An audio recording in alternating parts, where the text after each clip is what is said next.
Belt grading পরীক্ষা অনুষ্ঠিত করল কোচবিহার জেলা ক্যারাটে ক্রীড়া সংস্থা। রবিবার দুপুরে কোচবিহার বুড়িরপাট ক্লাবের মাঠে এই খেলা অনুষ্ঠিত হয়। ক্যারাটেকাদের বিকাশ কতটা হয়েছে তার উপর নির্ভর করেই এই বেল্ট গ্রেডিং পরীক্ষা অনুষ্ঠিত হয়। এদিন কোচবিহারের ক্যারাটে কোচ বিশু রায়ের তত্ত্বাবধানে এই পরীক্ষা অনুষ্ঠিত হয়। প্রায় 100 জনের বেশি ছাত্রছাত্রী এদিনের প্রথম পর্যায়ের এই পরীক্ষায় অংশগ্রহণ করে। এদিন বিভিন্ন ইনস্ট্রাক্টরদের উপস্থিতিতে প্রথম পর্যায়ের এই পরীক্ষা নেওয়া হয়।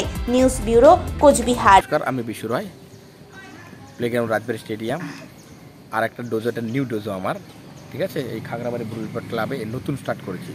এবছরের বেল্টের এক্সামটা, বছর দুটো হয়, এবছরের বেল্টের এক্সামটা এখান থেকে স্টার্ট করলাম।